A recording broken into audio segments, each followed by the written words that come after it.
വഴി വെട്ടി മുന്നോട്ട് വന്ന വ്യക്തിയാണ്. അതെനിക്ക് നേരിട്ടറിയാം. വളരെയേറെ പ്രതിസന്ധികളെ അതും എനിക്കറിയാം. തീർച്ചയായിട്ടും പൊളിറ്റിക്സ് നെഞ്ചോട് ചേർത്ത് മുന്നോട്ട് കൊണ്ടുപോകാൻ രാഷ്ട്രീയവാദം പ്രചരിപ്പിക്കുന്നവർ വേറെ ഒരു തൊഴിൽ മാർഗം അന്വേഷിച്ചു പോയില്ല. നമസ്കാരം.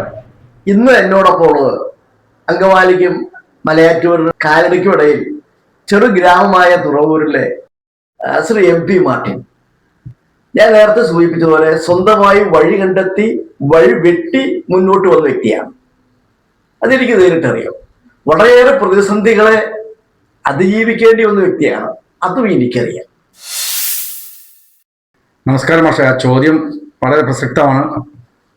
ചെറുപ്പക്കാരൊക്കെ ഉള്ള ഈ മേഖലയിൽ രാഷ്ട്രീയ പ്രവർത്തനത്തിൽ, പ്രത്യേകിച്ചും ഒരു പ്രാദേശിക രാഷ്ട്രീയ പ്രവർത്തനം, അതിൽ വലിയ താല്പര്യമില്ലാതിരിക്കുന്ന ഒരു കാലഘട്ടത്തിലൂടെയാണ് നമ്മൾ കടന്നു പോകുന്നത്. ആ രാഷ്ട്രീയവാദം പ്രചരിപ്പിക്കുന്നവർക്കെതിരെ വളരെ ശക്തമായ നിലപാട് സ്വീകരിച്ച് മുന്നോട്ട് പോകേണ്ടത്. ഞാൻ 1991 UC കോളേജിൽ മാഗസിൻ എഡിറ്ററായി, അന്ന് KSUവിൻ്റെ UC കോളേജിലെ യൂണിറ്റ് പ്രസിഡന്റായി, കോളേജ് യൂണിയൻ ചെയർമാനായി, വിദ്യാർത്ഥി രാഷ്ട്രീയത്തോട് അഹമഴിഞ്ഞ സ്നേഹവും ഹൃദയത്തിൽ ചേർത്ത് വെച്ച വികാരം കൊണ്ട് ഇന്ത്യൻ നാഷണൽ കോൺഗ്രസിനോട് വളരെ അഹൈതവമായ പ്രതിബദ്ധത, അതിനോടുള്ള ആഭിമുഖ്യം, എൻ്റെ ജന്മനാൾ മുതൽ ഈ പാർട്ടിയോടുള്ള എൻ്റെ ഓർമ്മ വെച്ച നാൾ മുതൽ ഈ പാർട്ടിയോടുള്ള എൻ്റെ ആവേശം, അതുകൊണ്ട് കോൺഗ്രസ് പ്രവർത്തനം വളരെ കൃത്യമായി മുന്നോട്ട് കൊണ്ടുപോയി. വേറെ ഒരു തൊഴിൽ മാർഗം അന്വേഷിച്ചു പോയില്ല. ഒട്ടേറെ ജീവിത പ്രതിസന്ധികളെ അഭിമുഖീകരിക്കേണ്ടി വന്നു. ദുഃഖങ്ങൾ ഉണ്ടായിട്ടുണ്ട്, കുറവുകൾ ഉണ്ടായിട്ടുണ്ട്, പ്രയാസങ്ങൾ ഉണ്ടായിട്ടുണ്ട്. അതിനെയൊക്കെ അഭിമുഖീകരിച്ചിട്ടാണ് ഈ 30 വർഷക്കാലം ഞാൻ ഈ രാഷ്ട്രീയ പ്രവർത്തനം കൊണ്ടുവരുന്നത്. 2005 ആദ്യമായി പഞ്ചായത്ത് മെമ്പർ ആകുമ്പോൾ പ്രതിപക്ഷ പഞ്ചായത്ത് മെമ്പറായിരുന്നു. വളരെ ഭംഗിയായി ആ വാർഡിൻ്റെ 4ാം വാർഡിലായിരുന്നു ഞാൻ പഞ്ചായത്ത് മെമ്പറായിരുന്നത്. എന്നിരുന്നാലും ഒട്ടേറെ പ്രതിസന്ധികളൊന്നും ഉണ്ടായി. എങ്കിലും 3000 രൂപയാണ് ഒരു പഞ്ചായത്ത് മെമ്പർക്ക് അന്ന് ലഭിച്ചുകൊണ്ടിരുന്ന ഓണറേറിയം.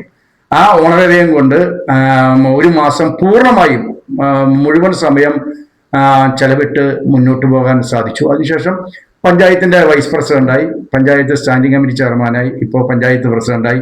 ഇന്ത്യൻ നാഷണൽ കോൺഗ്രസിനെ സ്നേഹിച്ചതുകൊണ്ട്, കോൺഗ്രസ് പാർട്ടിയെ സ്നേഹിച്ചതുകൊണ്ട്, കോൺഗ്രസ് പാർട്ടിക്ക് വേണ്ടി കഠിനാധ്വാനം ചെയ്തുകൊണ്ട് ജനങ്ങൾ നൽകിയ അംഗീകാരം മാത്രമായിട്ടാണ് ഞാൻ ഇതിനെ കാണുന്നത്. അതുകൊണ്ട് അത് സ്വാഭാവികമായിട്ട് ഉണ്ട്, കുറേ അധികം പ്രതിസന്ധികൾ അതിനെ അഭിമുഖീകരിക്കേണ്ടതുണ്ട്. സ്വാഭാവികമായിട്ട് അതിനെ അഭിമുഖീകരിച്ചാണ് ഇപ്പോൾ ഈ പഞ്ചായത്ത് പ്രസിഡന്റ് സ്ഥാനത്തിരിക്കുന്നത്. Panchayat member, panchayat vice president, ഇപ്പോൾ പഞ്ചായത്ത് പ്രസിഡന്റ്. ഈ വഴി ശരിക്കും മനസ്സിലാക്കിയാണ് വന്നിരിക്കുന്നത്. അപ്പോൾ ഇനിയുള്ള ഈ 5 വർഷക്കാലം ഒട്ടേറെ കാര്യങ്ങൾ ചെയ്യാൻ ഒരുപക്ഷെ കഴിഞ്ഞേക്കും. അതിനുള്ള സാഹചര്യം സംജാതമായിട്ടുണ്ട്. അപ്പോൾ മനസ്സിൽ ഈ ഗ്രാമത്തിന് വേണ്ടി ചെയ്യാൻ ഉദ്ദേശിക്കുന്ന വികസന പദ്ധതികൾ എന്തൊക്കെയാണ്? അത് പഞ്ചായത്ത് സ്വാഭാവികമായിട്ട് ഞാൻ ആദ്യം പഞ്ചായത്ത് മെമ്പർ ആകുമ്പോൾ ഉള്ള സ്ഥിതിവിശേഷമല്ല ഇപ്പോൾ ഉള്ളത്. അന്ന് പഞ്ചായത്ത് മെമ്പർക്ക് ഒരു വാർഡിൽ റോഡ് ചെയ്യാൻ കിട്ടിയത് തുകയെ കുറിച്ച് ഞാൻ ഓർക്കുമ്പോൾ 3 ലക്ഷം രൂപയാണ്.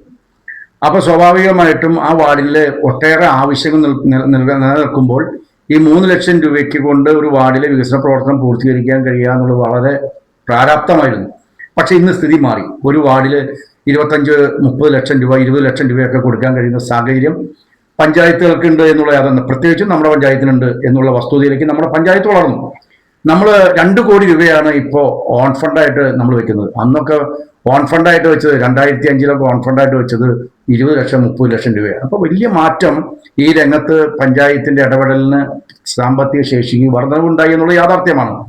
നമ്മൾ അന്ന് വയ്ക്കുമ്പോൾ 6 അംഗൻവാടികൾക്ക് കെട്ടിടം ഉണ്ടായില്ല, 6-7 അംഗൻവാടികൾക്ക് കെട്ടിടം ഉണ്ടായില്ല. ഇന്ന് എല്ലാ അംഗൻവാടികൾക്കും സ്വന്തമായി സ്ഥലമായി. ഒരു അംഗൻവാടിക്ക് മാത്രമാണ് കെട്ടിടമാകാത്തതും സ്ഥലമാകാത്തതും. അതും ഈ ഭരണകാലയളവിൽ ആ അംഗൻവാടികൾക്കെല്ലാം കെട്ടിടം ഉണ്ടാക്കി കൊടുക്കാനും സ്ഥലം കണ്ടെത്താനും ഉള്ള ക്രമീകരണം പഞ്ചായത്ത് ആകുന്നത്ര ശ്രദ്ധിക്കും എന്നുള്ള യാഥാർത്ഥ്യമാണ്. നമുക്ക് ഇവിടെ ശ്രദ്ധിക്കേണ്ടത് നമ്മുടെ പ്രദേശത്ത് കുടിവെള്ളക്ഷാമം. കഴിഞ്ഞ ഭരണസമിതി കാലത്ത് നമ്മൾ അഭിമുഖീകരിച്ച ഏറ്റവും വലിയത് കുടിവെള്ളക്ഷാമം. വെള്ളമില്ലാതെ നമുക്ക് വേറെ ഒരു മാർഗം ചെയ്യാൻ കഴിയില്ല. അപ്പോൾ ആ കുടിവെള്ളക്ഷാമത്തിന് പരിഹാരം കണ്ടെത്താൻ തനത് പ്രദേശത്ത് വലിയ പദ്ധതികൾക്ക് വേണ്ടി കാത്തു നിൽക്കാതെ നമുക്ക് തദ്ദേശ പദ്ധതികൾ ഉണ്ടാക്കിയാണ് നമ്മൾ മുന്നോട്ട് പോയത്. ഇപ്പോൾ ഡയറിക്കവല പ്രദേശത്ത്, അതേപോലെ രാമൻ നഗർ കോളനിയിൽ, വാതക്കാട് SC കോളനിയിൽ, അതേപോലെ തന്നെ നമ്മുടെ ദേവഗിരി SC കോളനിയിൽ, ഒക്കെ മാർ നഴ്സിംഗ് ഹൈസ്കൂളിന്റെ അംഗൻവാടിയുടെ ഭാഗത്ത് ഇവിടെയൊക്കെ ഭയങ്കര ശക്തമായ കുടിവെള്ള ക്ഷാമം ഉണ്ടായിരുന്ന മേഖല.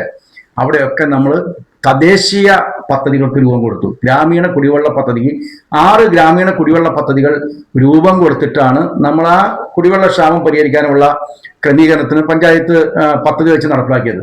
അതിന്റെ ആശ്വാസം ജനങ്ങൾക്കുണ്ട് താനും. അപ്പൊ സ്വാഭാവികമായിട്ടും ഈ സാമ്പത്തിക വർഷത്തെ ബഡ്ജറ്റ് ഇന്നലെ കഴിഞ്ഞു.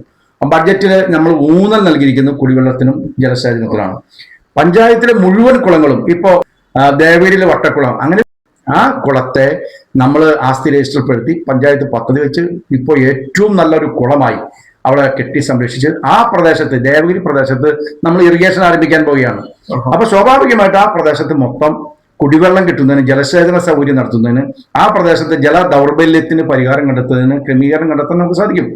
അപ്പോൾ അതേപോലെ വട്ടക്കുളം കഴിഞ്ഞാൽ ഇപ്പോൾ നമ്മൾ മാസ്റ്റർ പ്രോജക്റ്റായിട്ട് ഉദ്ദേശിക്കുന്നത് കോഴികുളമാണ്. കോഴികുളം ഒരു വലിയ പ്രോജക്റ്റായിട്ട് അതിന്റെ സൈഡ് കെട്ടി സംരക്ഷിച്ച് അതിന് ഹാൻഡ് റെയിൽ പിടിപ്പിച്ച് അവിടെ ഇരിപ്പ് ബെഞ്ച് വെച്ച് ആളുകൾക്ക് സായാഹ്നങ്ങളിൽ ഇരിപ്പിടങ്ങളിൽ വന്നിരിക്കാനും ഒരു സ്വറ പറഞ്ഞ് വർത്താനം പറയാനും അതോടൊപ്പം വ്യായാമം ചെയ്യാൻ ഓപ്പൺ ജിമ്മും വെച്ച് വളരെ മനോഹരമായ ലൈറ്റുകളൊക്കെ വെച്ച് ഒരു ടൂറിസം പ്ലേസ് ആക്കി മാറ്റാൻ കഴിയുന്ന, സ്വാഭാവികമായിട്ടും മലയാറ്റൂരിനും തുറവൂരിനും ഇടയിലുള്ള ഒരു പ്ലേസ് എന്ന നിലയ്ക്ക് ഒരു ഒരു ഒരു എന്താ പറയാ, ഒരു വഴിയാത്രക്കാർക്ക് ഒരു ഇരിക്കാൻ കഴിയുന്ന ഒരു ഇരിപ്പിടം, ഒരു ഇരിപ്പിടമായി കാണാൻ കഴിയുന്ന ഒരു സാഹചര്യം കോഴികുളത്തെ സൃഷ്ടിക്കുന്നു.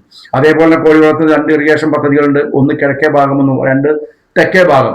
2 ഇറിഗേഷൻ പദ്ധതികളും വളരെ മനോഹരമായി വളരെ ഭംഗിയായി പ്രവർത്തിക്കുന്നതുകൊണ്ട് ആ പ്രദേശത്തെ ജലസേചന സൗകര്യം കൃത്യമായി നടക്കുന്നതുകൊണ്ട് കുടിവെള്ള ക്ഷാമം അവിടെ പരിഹരിക്കപ്പെടുന്നു എന്നുള്ളതാണ്.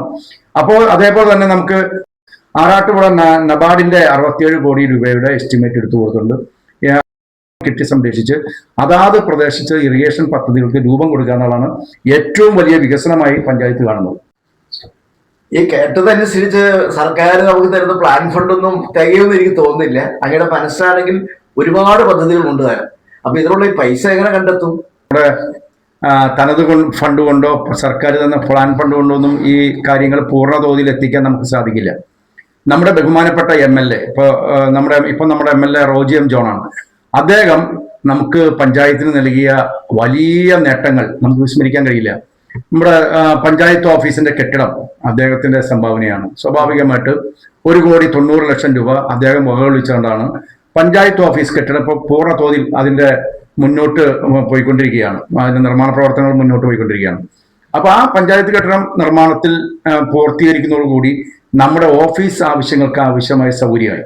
മറ്റൊരു കാര്യം എന്ന് പറഞ്ഞാൽ MLA അപ്പോൾ അതേപോലെ തന്നെ BMBC റോഡുകൾ, BMBC എന്ന് പറഞ്ഞാൽ തുറവൂർ പഞ്ചായത്തിനെ സംബന്ധിച്ചിടത്തോളം ഒരു സ്വപ്നമായിരുന്നു. ഇപ്പൊ എത്ര BMBC റോഡ് വന്നു?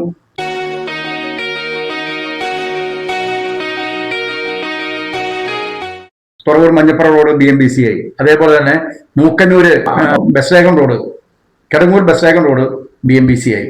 അതേപോലെ ആനപ്പാറ മഞ്ഞപ്പുറ റോഡ് BMBC നിർമ്മാണം നടന്നുകൊണ്ടിരിക്കുകയാണ്. അതേപോലെ തന്നെ തുറവൂര് മൂക്കന്നൂർ റോഡ് BMBC ആയി. അപ്പൊ തുറവൂർ പഞ്ചായത്തിൽ തന്നെ BMBC റോഡുകളുടെ എണ്ണം ഇപ്പൊ കിടങ്ങൂര് മറ്റേ വേങ്ങൂർ റോഡ് BMBC ആയി. എന്ത് മനോഹരമായി കിടക്കുന്നു. അപ്പോൾ ഇതൊക്കെ പഞ്ചായത്തിനെ സംബന്ധിച്ചിടത്തോളം ഒരു സ്വപ്ന പദ്ധതികളായിരുന്നു. നമ്മുടെ ഈ ഗ്രാമീണ മേഖലയിലെ റോഡുകൾ BMBC നിലവാരത്തിൽ ഒന്നിലധികം റോഡുകൾ BMBC ആയി.